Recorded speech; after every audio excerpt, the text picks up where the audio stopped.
Muito bem, boa noite, Fábio Medina, tudo bem? Bem-vindo ao Papo Antagonista. Boa noite, Cláudio. Uma honra estar aqui no teu programa, extremamente prestigiado, e parabéns pelo trabalho que você realiza já há vários anos aí à frente do Antagonista. Obrigado. Fábio, vamos começar com... Eu sei que a gente vai falar de vários temas aqui importantes, inclusive, que tem a ver com a tua atuação como advogado hoje, que é aquele caso que está no CNMP, que envolve a possível demissão de 11 procuradores. Esse é um tema sensível e importante, nós vamos tratar dele hoje, mas eu queria começar com a pauta nacional, que é a pauta que está, vamos dizer assim, na ordem do dia, está pegando fogo, está todo mundo preocupado. Você, que tem a experiência de ter sido advogado-geral da União, que tem um relacionamento político bastante amplo em Brasília, como é que você está vendo essa possível rebelião em vários estados, né? Grupos de PMs e bombeiros convocando protestos? Quer dizer, tudo isso é até inconstitucional, né? Esse tipo de manifestação. Nós tivemos ontem até o afastamento do comandante de 7 batalhões lá de São Paulo pelo governador João Dória, em função de manifestação política, de convocação, inclusive uma convocação para atos violentos. Nós, então, temos visto os governadores muito preocupados. Publicamos mais cedo uma nota de uma associação que representa as polícias militares e bombeiros no país, que se manifestou dizendo que não será guarda pretoriana dos governadores, mas poderá ser do presidente da República. Nessa nota, ela ressalta o vínculo institucional com o Exército e que pode ser utilizada para ações internas na defesa aí da democracia. Eu fiquei muito preocupado com esse discurso, porque é um discurso que repete um pouco o que nós todos temos visto aí na narrativa construída pelo presidente da República, pelos bolsonaristas, de que eles querem virar o tabuleiro, não sabem jogar as regras do jogo, então vamos virar o tabuleiro e fazer uma nova regra. Mas, obviamente, que isso não pode funcionar num país que é uma democracia, precisa ter estabilidade. A gente sabe que é difícil esse processo, mas não é possível partir para a violência. Por isso, todas essas articulações aí de autoridades, né? Os próprios chefes dos demais poderes, governadores, etc. Qual é a sua avaliação do que está acontecendo e o papel da PM nesse processo? Cláudio, eu não acredito em hipótese alguma que a nossa democracia esteja sob risco, porque acredito na solidez das nossas instituições, no caso, as competências constitucionais dos nossos governadores têm que ser mantidas, obviamente elas devem ser mantidas nos estados, e de forma alguma pode-se admitir qualquer espécie de rebelião nos estados ou insubordinação das instituições nos estados. E, obviamente, não se deve sequer cogitar qualquer risco à nossa democracia ou especular sobre a hipótese de não haver eleições em 2022. Eu não acredito nessa narrativa, creio que essa especulação ela é uma fantasia e, portanto, tem que ser esclarecido. Qualquer discurso nesse sentido deve ser sempre objeto de esclarecimentos e acho que deve ser também objeto de recuo nessa medida. O discurso que já ocorreu de parte do presidente da República, eu creio que foi uma narrativa muito mais no sentido de tentar aprimorar, talvez, o processo democrático, a preocupação que ele manifesta em relação à lisura do processo eleitoral, mas de forma alguma, e isso deve ser objeto de esclarecimentos da parte dele. Eu acho que é legítimo que as instituições cobrem esclarecimentos da parte do presidente da República, porque de modo algum nós podemos aceitar qualquer especulação quanto a riscos no processo democrático brasileiro. E essas rebeliões, obviamente, nos estados, não podem ser toleradas pelos governadores, não podem ser estimuladas pelas autoridades constituídas no Brasil, devem ser contidas, deve haver um recuo nesse discurso, nessa narrativa no país, porque, evidentemente, nós temos uma democracia sólida que foi constituída após o aprimoramento e a evolução das nossas instituições. E, evidentemente, nós temos que confiar nessas instituições. É legítimo que se questione ou que se queira aprimorar, por exemplo, a discussão sobre a metodologia do voto no país? Obviamente, mas tem que se aceitar o resultado dessa discussão. E se o resultado for num ou no outro sentido, deve-se aceitar o produto dessa discussão democrática. E não se pode especular sobre retrocesso sob hipótese alguma no país. É isso que eu penso, pelo menos. Qualquer risco de erosão deve ser combatido firmemente pelas instituições republicanas. Perfeito. Eu aproveito o gancho para ler aqui um trecho desta manifestação da Associação Nacional dos Militares Estaduais do Brasil, a AME Brasil, que é presidida pelo coronel reformado Marcos Antônio Nunes de Oliveira, que inclusive foi comandante da polícia aqui no Distrito Federal. Ele tem um irmão da Polícia Federal, que no governo, na gestão do Jungmann, como ministro da Segurança Pública, da Justiça e da Segurança Pública, no governo Temer, foi seu colega, ele assumiu até a superintendência da Polícia Federal. Me chamou a atenção porque o presidente, o Marcos Antônio Nunes de Oliveira, diz o seguinte: olha, as polícias militares não podem ser empregadas de forma disfuncional por nenhum governador, pois são instituições de Estado e não de governo.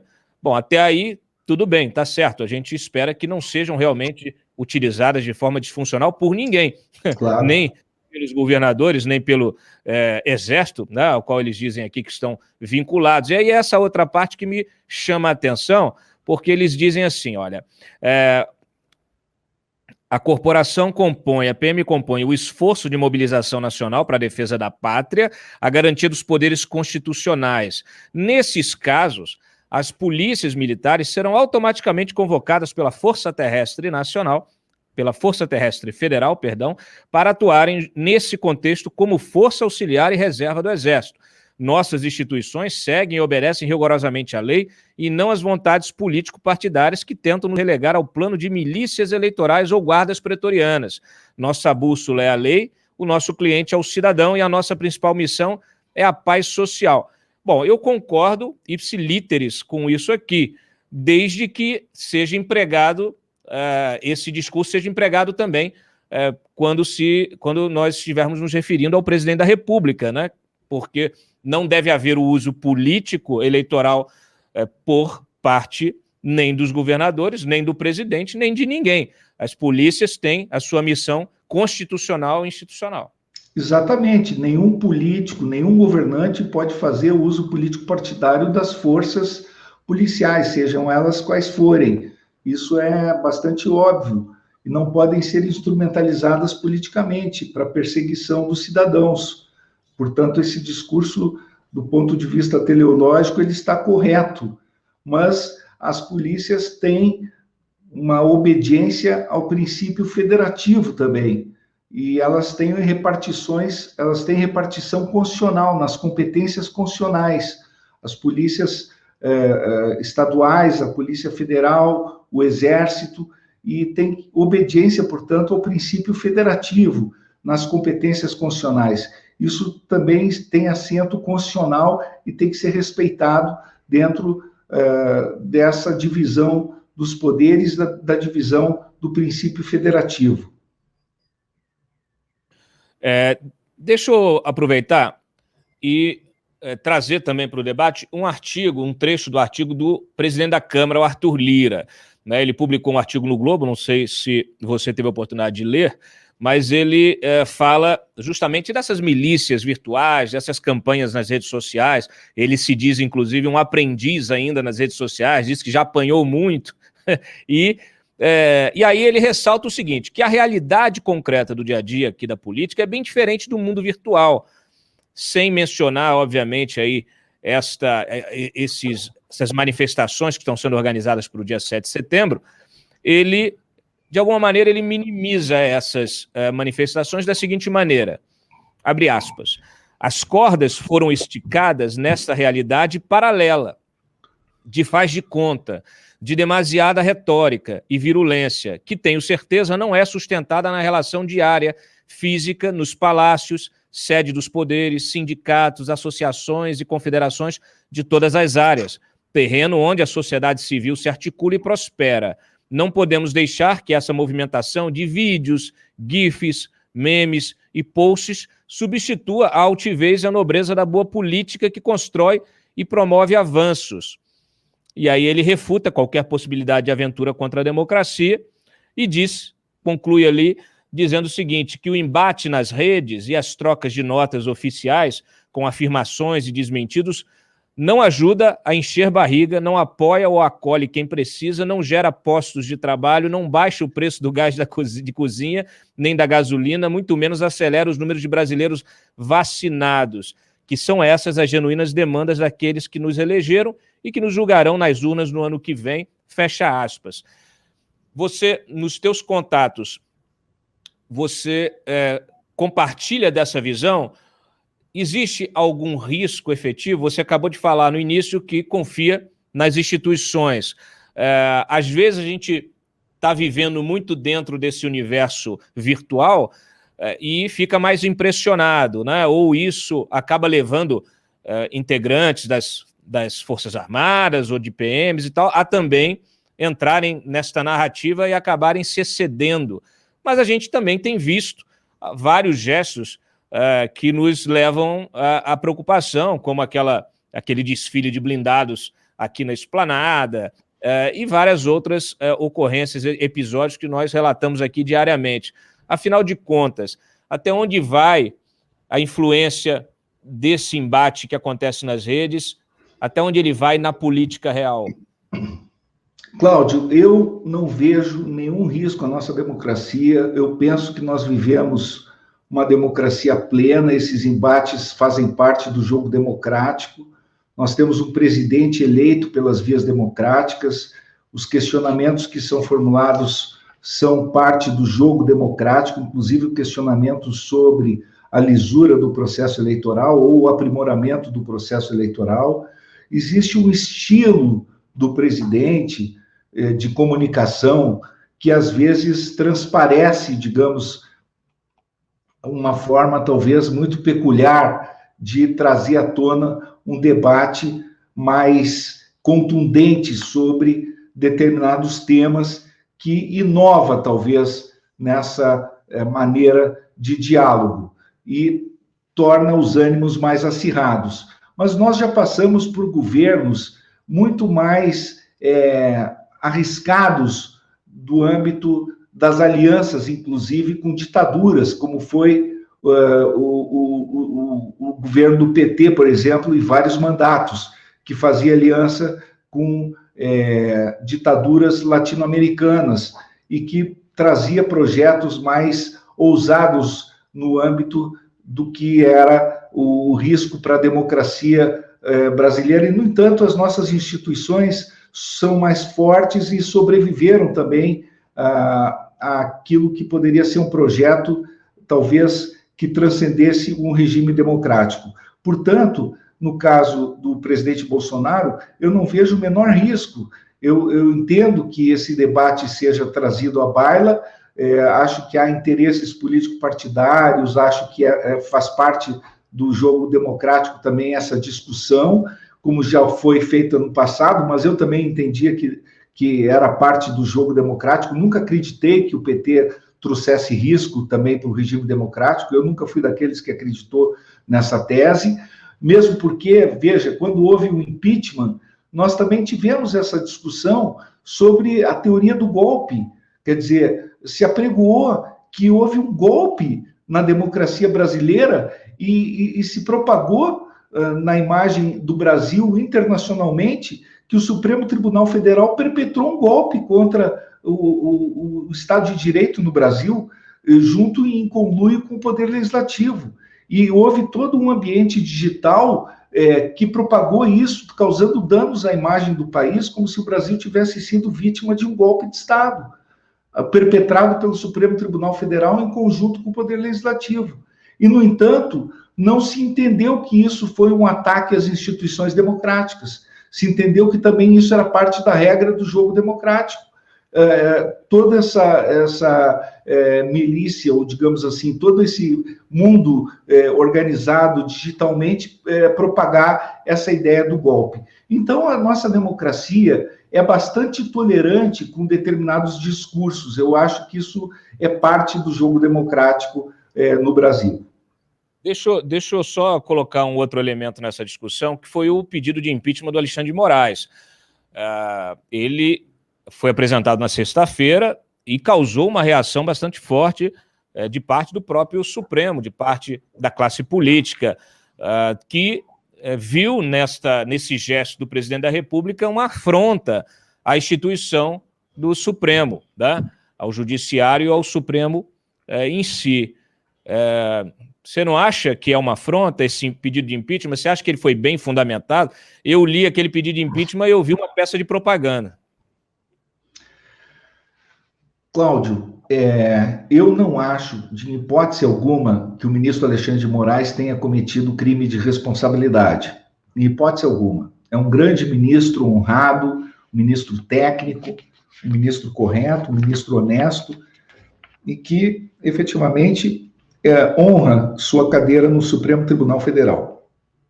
E acredito também que é uma prerrogativa constitucional não do presidente da República, mas do cidadão Jair Bolsonaro, levar um pedido de impeachment ao Senado Federal, que, em última análise, é quem pode controlar um ato supostamente arbitrário de um ministro do Supremo. Eu não estou dizendo que é um ato arbitrário, porque eu não digo que foi um ato arbitrário, do meu ponto de vista, mas eu digo um ato supostamente arbitrário, ou pelo menos dentro da compreensão de alguém como arbitrário, para o crivo do Supremo Tribunal Federal, para o crivo do Senado Federal, a competência constitucional do Senado Federal avaliar um ato supostamente arbitrário, do ponto de vista da caracterização da infração político-administrativa, é a competência constitucional do Senado Federal.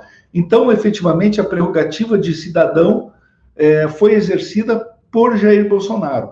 Não foi, portanto, um ato antidemocrático do cidadão Jair Bolsonaro levar ao crivo do Senado. Agora, politicamente, se ele deveria ter feito isso ou foi um erro político, aí é outra história.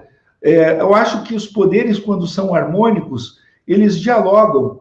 Eu acho que quando há uma crise entre poderes que não dialogam, é pior para a economia do Brasil, é pior para trazer investimentos para o Brasil, a agenda econômica piora, o dólar sobe e realmente a agenda de desenvolvimento do país afunda.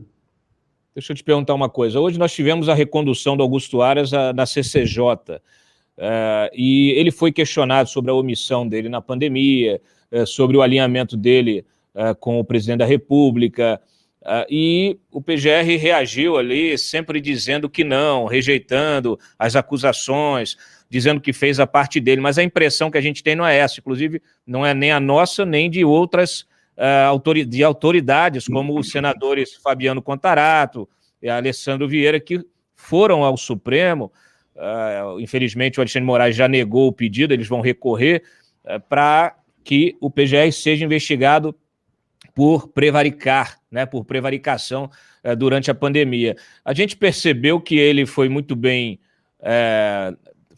recebido pelos senadores em função do combate dele à Lava Jato. Eu me lembro que quando você foi à AGU, você você pegou ali, foi muito enfático nessa história de buscar reparação para o Estado, tentou abrir várias ações, né, de improbidade, de restituição contra as empreiteiras, etc.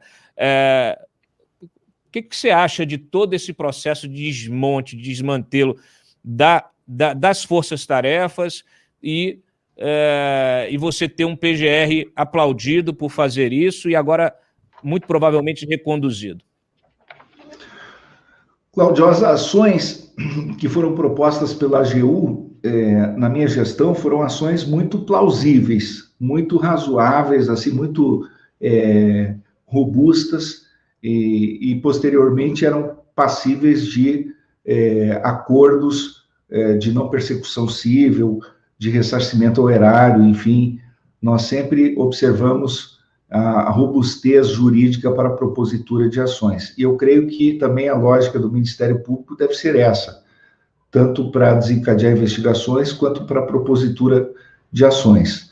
E outros procuradores gerais, talvez, não sei o quanto observaram essa lógica, mas o procurador-geral Augusto Aras me parece que tem medido a régua nesse sentido. Veja, ele abriu investigação contra o próprio presidente Bolsonaro, no caso em que o ex-ministro Sérgio Moro, que, aliás, conta com a nossa admiração pelo trabalho que realizou, tanto quanto era juiz, como também ministro, mas, veja, veiculou uma notícia crimes e desencadeou a abertura de investigação criminal contra o presidente da República. Então, quando falam que o PGR não tem independência, não é bem assim. Ele abriu investigação criminal contra o próprio presidente da República, me parece que nem tem precedente na história da República Brasileira um fato como esse. Eu não tenho as estatísticas aqui, mas algumas que foram veiculadas hoje na sabatina mostram um procurador-geral proativo, o que não significa que o procurador-geral possa desencadear ações penais sem forte plausibilidade jurídica, como já aconteceu no passado. Ações que depois são trancadas pelo Supremo Tribunal Federal, são trancadas pelo Judiciário, por conta de se basearem em delações sem elementos de corroboração, o que eu acho que é uma vergonha até para o Ministério Público. Então, tem que exercer o poder investigatório com bastante prudência. O fato de ser escolhido fora da lista tríplice, também eu não acho errado, porque a lista era fruto de uma cultura extremamente corporativista do Ministério Público Federal. O presidente está exercendo uma prerrogativa constitucional. Se é necessário mudar a Constituição e trazer uma lista, por exemplo, com a composição do Ministério Público da União, com a participação de outros ministérios públicos que integram o Ministério Público da União, ou talvez até uma emenda constitucional para trazer o Ministério Público brasileiro como um todo para participar dessa composição, ou trazer outros critérios, aí é uma discussão política que tem que ser travada no Congresso Nacional. Agora, o Procurador-Geral da República ser escolhido por uma entidade de classe, eu acho que realmente isso era uma violência contra a prerrogativa constitucional do presidente da República. Me parece que Augusto Aras não tem elementos para acusá-lo de prevaricação sob hipótese alguma. O André Mendonça, me parece que é seu amigo, ele está aí esperando para ser sabatinado. O Davi Alcolumbre tem resistido a pautar a sabatina dele. E há muitas gestões aí nos bastidores aqui de Brasília, até para que ele seja substituído, a indicação dele seja substituído por outro nome. O André Mendonça, nas suas, vamos dizer assim, conversas, né, tem conversado, tem buscado apoio do PT, né, que você criticou, acabou de criticar, tem buscado apoio de todas as legendas, porque precisa passar pelo beijamão aí no Senado, aquele tradicional, inclusive, que foi delatado pelo Marcelo Odebrecht na delação dele na Lava Jato. O presidente da República, que vem falando, né, do André como o terrivelmente evangélico, etc., dias atrás mencionou que ele vai, se escolhido, vai ler uma oração, vai fazer uma oração, ler a Bíblia e fazer uma oração a cada abertura de sessão do plenário do Supremo. Obviamente, a gente aqui é crítico a esse tipo de postura, o Estado é laico, esse tipo de comportamento acho que não acrescenta em nada ao judiciário, mas eu queria saber a sua opinião.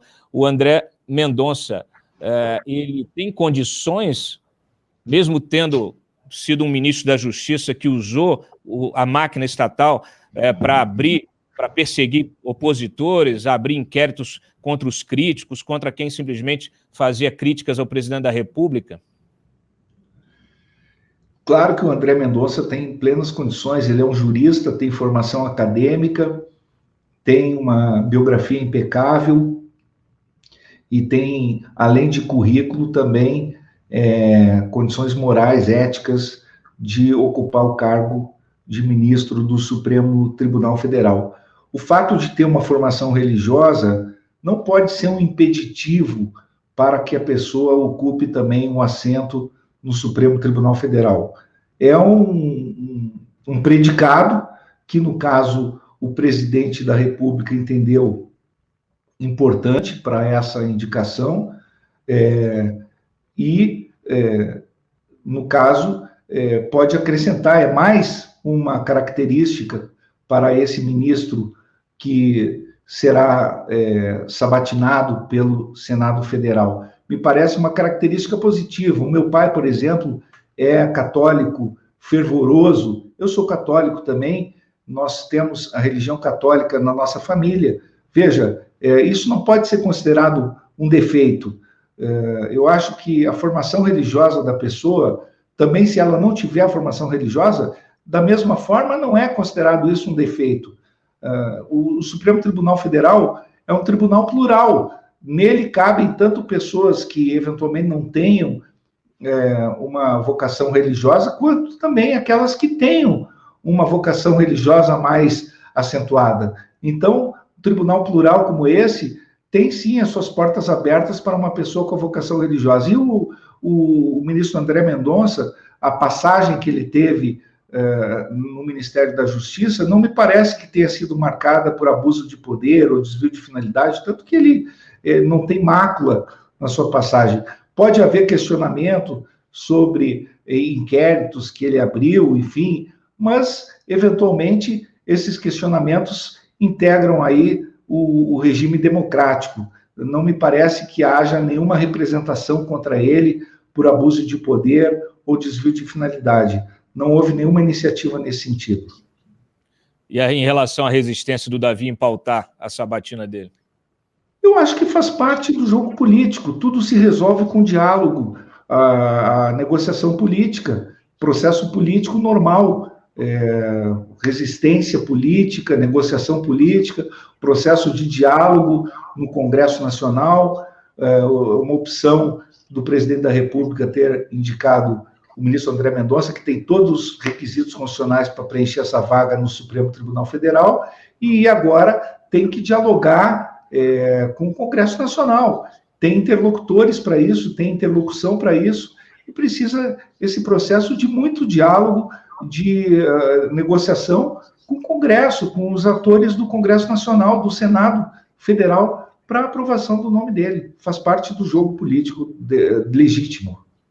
Para encerrar aqui, o CNMP ia votar hoje, acabou suspendendo a sessão e analisar, suspendeu a sessão em função justamente da sabatina do Aras, né? Um caso que é uma representação apresentada pela Corregedoria a pedido da defesa dos senadores Romero Jucá e Edson Lobão, que acusam os procuradores da Lava Jato do Rio de vazamento, né, da denúncia que foi feita no caso em que eles são lá investigados por desvios de recursos de Angra 3, da construção de Angra 3.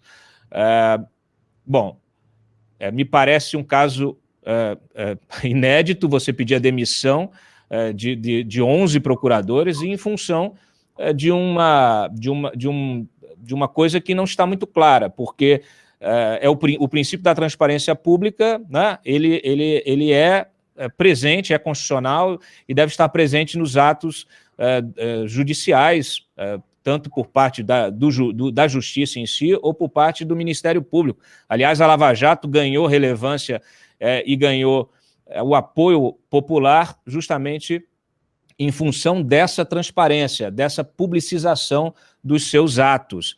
Mas agora o pessoal da Lava Jato no Rio de Janeiro está sendo punido, ou pelo menos com risco de ser punido aí duramente por causa disso. Eu queria ouvir a tua defesa de que eles sejam punidos.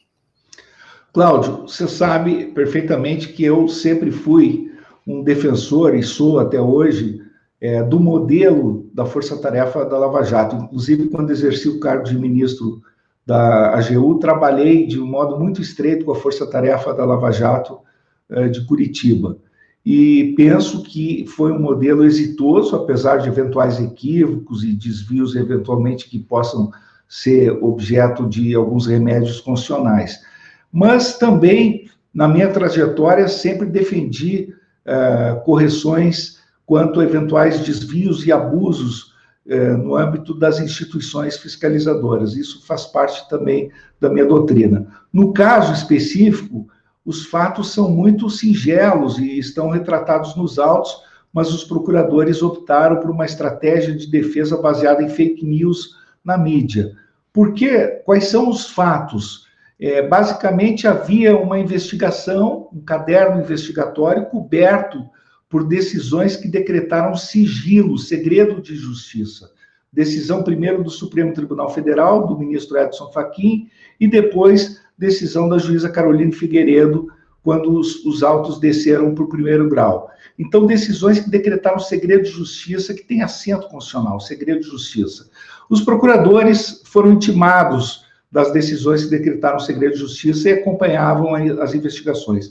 Quando os autos vieram para oferecimento de denúncia, eles, ao invés de pedir o levantamento do segredo de justiça para outra decisão judicial, que é o correto do ponto de vista técnico-jurídico, só a nova decisão judicial pode levantar o segredo de justiça decretado por decisão judicial, eles ofereceram a denúncia e informaram no EPROC que não havia mais segredo de justiça, que levantaram por conta própria esse segredo de justiça, o oferecimento da denúncia. E simplesmente jogaram as informações sigilosas no site do MPF. E do site do MPF saiu para os grandes veículos de comunicação.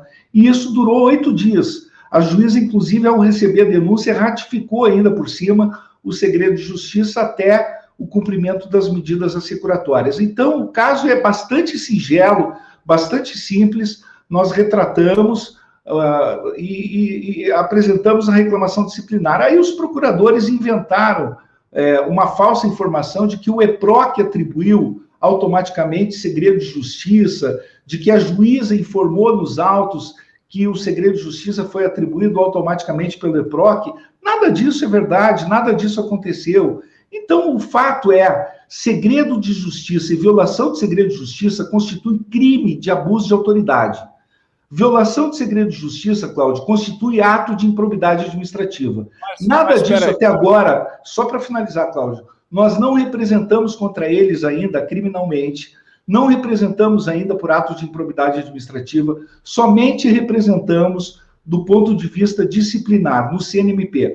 O Corregedor Nacional estabeleceu como teto no processo administrativo disciplinar a demissão. Não quer dizer que eles serão demitidos, Cláudio. Essa é outra distorção que eles inventam nos meios de comunicação social.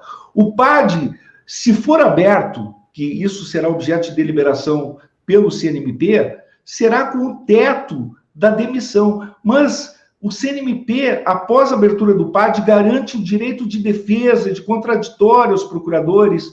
E se essa sanção for aplicada a todos eles, ou alguns deles, não sei, alguns podem ser absolvidos, outros condenados, ainda vai individualizar a resposta estatal, a eventual sanção, e aí aplicará a eventual sanção, podendo ter como teto a demissão, mas pode ser a sanção menor do que essa. Então, eles usam esse pedido, que foi o teto da demissão, como se isso fosse uma tempestade, entendeu? Para acusar o CNMP. Mas quando você pedir o teto, ele tem que pedir o teto, porque o fato é gravíssimo. De qualquer maneira, é uma novidade e, obviamente, ela precisa ser ressaltada, porque, afinal de contas, nós estamos vendo uma articulação de boa parte do judiciário, né? Acabei de mencionar o PGR, que foi reconduzido lá pela CCJ, ainda vai a plenário, mas que foi responsável por acabar com o modelo de força-tarefa, né, instituir GAECOS sem exclusividade de investigação, praticamente inviabilizando investigações de crimes complexos como esse, de que trata essa denúncia.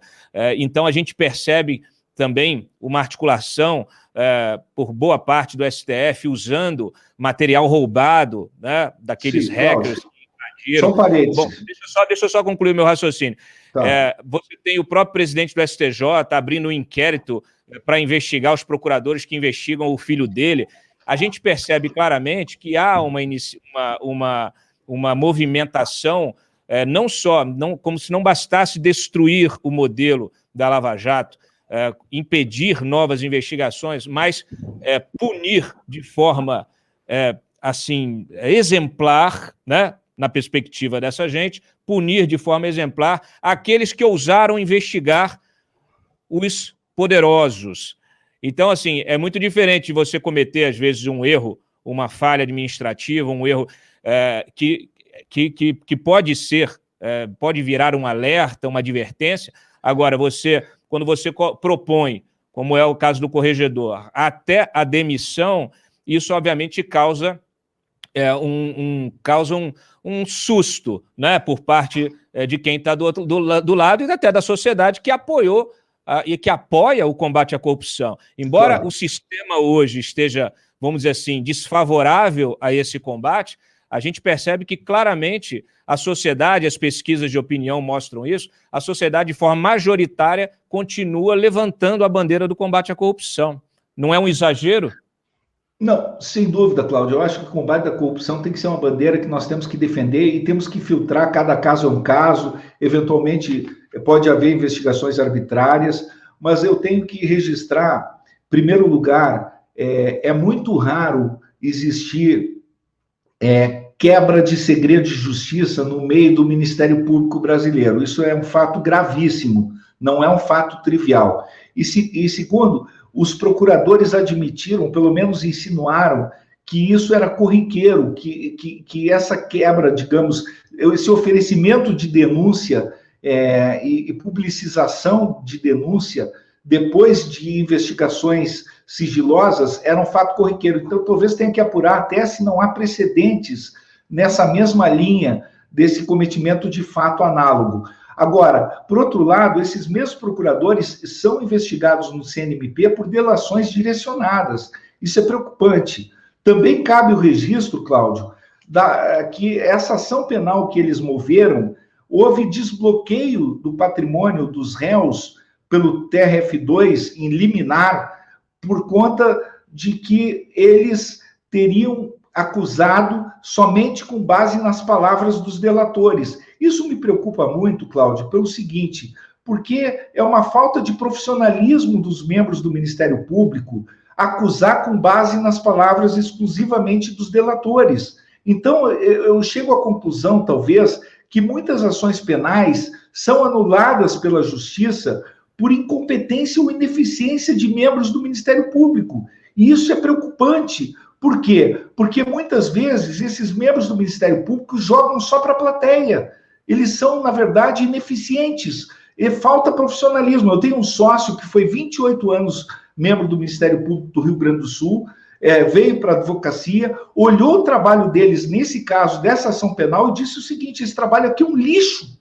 É um lixo. Será que foi o estagiário que fez? Então, isso nos preocupa muito. Por quê? Porque o membro do Ministério Público, ele tem que ser, para além de midiático, ele tem que ser eficiente. Não adianta ele gerar expectativa na sociedade, jogar na mídia os nomes dos investigados e dos acusados, e depois fazer um trabalho mal feito, baseado só nas palavras dos delatores. Não adianta se ele não sabe sequer exercer o poder investigatório dele, se ele não sabe investigar, se ele tem preguiça de investigar, se ele não trabalha com eficiência. Então, isso aí, Cláudio, o que acontece?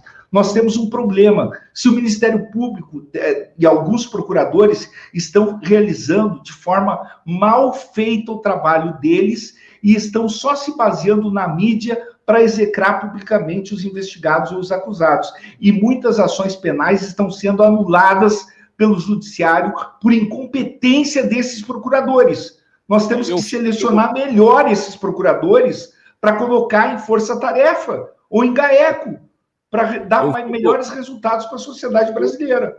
Eu concordo com o argumento de que tem procurador que faz mal feito o seu trabalho.